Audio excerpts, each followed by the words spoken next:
Episode की starting में हम देखते हैं कि एक कपल जंगल में कैंपिंग कर रहा होता है। तभी अचानक से उन पर एक वैम्पायर अटैक कर देता है और उन दोनों को मार देता है। फिर हम अलेना और स्टेफन को देखते हैं जो अपनी अपनी डायरी में एक दूसरे के बारे में ही लिख रहे होते हैं। उनकी बातों से हमें पता चलता है कि थोड़े ही वक्त में वो दोनों एक दूसरे को बहुत पसंद करने लगे हैं। इसके बाद हम देखते हैं कि जेना अलेना को बताती है कि जेना को जेरेमी के टीचर ने स्कूल में बुलाया है। जेरेमी विकी को देखने हॉस्पिटल में जाता है, लेकिन विकी सो रही होती है तो वो उससे कोई बात नहीं कर पाता। जेरेमी और टाइलर का विकी को लेकर दोबारा से आर्ग्यूमेंट हो जाता है।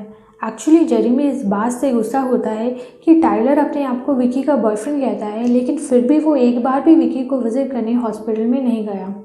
अलेना मैट से पूछती है कि अब विकी की तबीयत कैसी है, तो मैट कहता है कि विकी अब ठीक है और जल्द ही हॉस्पिटल से डिस्चार्ज हो जाएगी। अलेना कहती है कि क्या विकी ने कुछ बताया कि उस पर किसने अटैक किया था, तो मैट उसको बताता है कि विकी के अकॉर्डिंग उस पर एक वैम्पायर ने अटैक किया था। मैट और अलेना को ये बात बहुत वियर्ड लगती है। मैट को लगता है कि अटैक के टाइम पे विकी थोड़ा ड्रंक थी, इससे कन्फ्यूजन में वो ये सब बोल रही है। अलेना और मैट का ये पूरा कॉन्वर्सेशन स्टेफन अपनी वैम्पायर सुपर हियरिंग से सुन लेता है।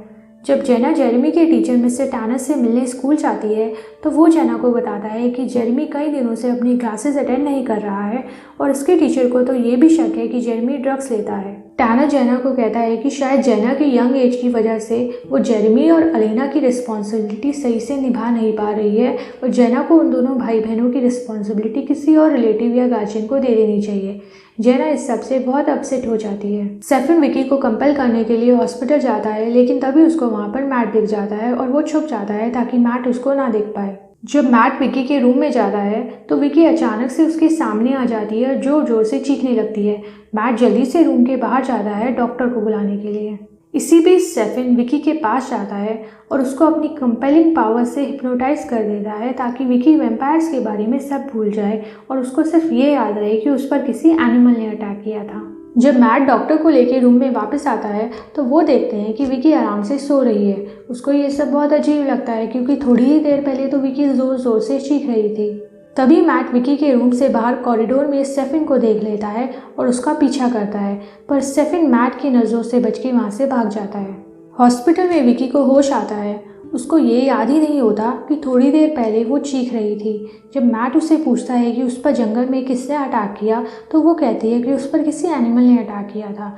यानी कि स्टेफन का कंपल्शन काम कर गया होता है और विकी को वैम्पायर्स के बारे में कुछ याद नहीं होता है। फिर वहाँ जेरेमी आता है और विकी से उसका हालचाल पूछता है। उन दोनों को थोड़ा प्राइवेसी देने के लिए मैट उस रूम से बाहर आ जाता है।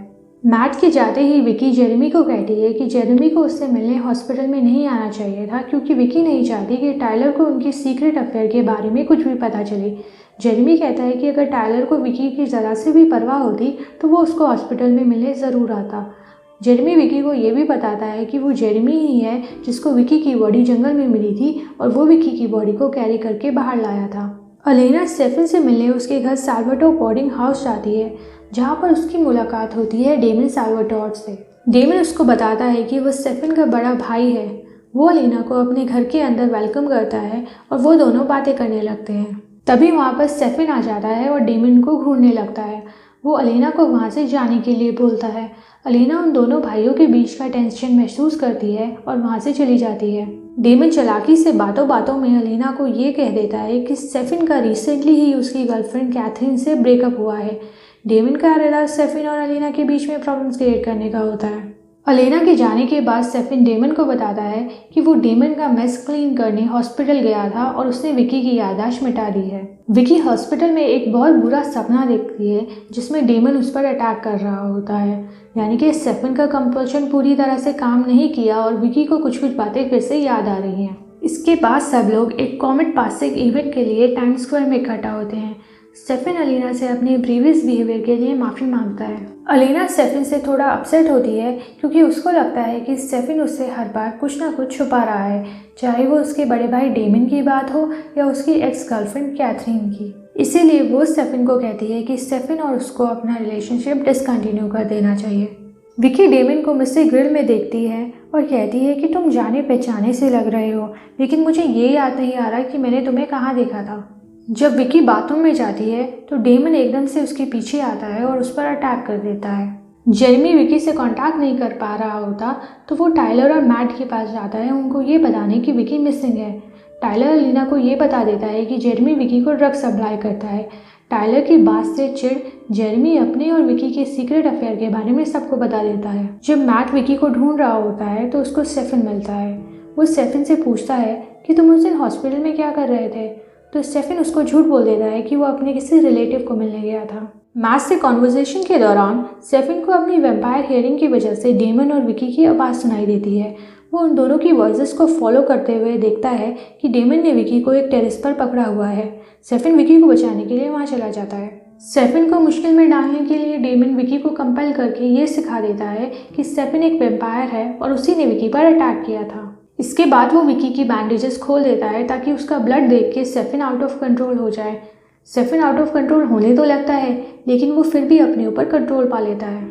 स्टेफन डेमन को कहता है कि इस ओके सबको पता चल जाएगा कि स्टेफन वैम्पायर है, ज़्यादा से ज़्यादा क्या होगा, वो लोग स्टेफन को मार देंगे बट एटलीस्ट स्टेफन डेमन से तो फ्री हो जाएगा। फिर हम देखते हैं कि डेमन को शायद कहीं ना कहीं अपने भाई की परवाह होती है क्योंकि वो विकी को दोबारा कंपेल कर देता है सब कुछ भूलने के लिए। डेमन के कंपल्शन की वजह से विकी को लगता है कि वो ड्रग्स के नशे की वजह से उस टेरेस पर आ गई और स्टेफन ने उसकी जान बचाई। जब विकी ये बात मैट को बताती है तो वो स्टेफन को थैंक्स बोलता है।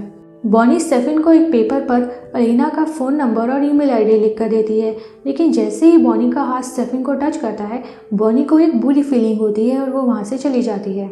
गिलबर्ट हाउस में जेना जेरेमी के कमरे की तलाशी कर रही होती है। उसको उसके कमरे में ड्रग्स के कई पैकेट्स मिलते हैं जो जेरेमी ने छुपाए हुए होते हैं। अलीना वहाँ पर आती है और जेना उसको वो सब पैकेट्स दिखाती है। जेना अलीना को कहती है कि वो बहुत कोशिश कर रही है जेरेमी और अलीना के लिए एक रिस्पॉन्सिबल गार्जियन बनने की, लेकिन क्योंकि शायद वो उनकी मॉम की तरह नहीं है तो इसलिए बार बार फेल हो रही है। उसको कुछ समझ नहीं आ रहा है कि वो इस जेरेमी के सिचुएशन को कैसे हैंडल करे। अलीना जेना को कहती है कि जेना इसलिए स्केयर्ड है क्योंकि उसको फेलियर का डर है, लेकिन अलीना को भरोसा है कि जेना वक्त के साथ सब कुछ संभाल लेगी। जेना से कॉन्वर्सेशन के दौरान अलीना को रियलाइज़ होता है कि वो अपने और स्टेफन के रिलेशनशिप के साथ भी यही कर रही है। उसको फेलियर का डर है इसलिए वो स्टेफन से दूर जा रही है। इस रियलाइजेशन के बाद अलीना डिसाइड करती है कि वो अपने और स्टेफन के रिलेशनशिप को एक और चांस देगी। वो स्टेफन से मिलने उसके घर जा रही है और उसको अपने दिल की सारी बात बता देती है और वो दोनों अपने रिलेशनशिप का फर्स्ट किस शेयर करते हैं। दूसरी ओर जेरेमी टाइलर और विकी को किस करते हुए देखता है और अपसेट हो जाता है। उसको समझ नहीं आता कि इतना सब होने के बाद विकी कैसे टाइलर के पास वापस जा सकती है। फिर हम देखते हैं कि डेमन अचानक से कैरोलाइन से मिलता है और वो उसको अपने घर ले जाती है। जब वो दोनों किस कर रहे होते हैं तब डेमन एकदम से उस पर अटैक कर देता है और उसकी गर्दन पर काट लेता है। इसी के साथ हमारा एपिसोड भी ख़त्म हो जाता है। अगर आपको ये वीडियो अच्छा लगा हो तो हमें सब्सक्राइब और लाइक ज़रूर कीजिएगा। Thank you and take care.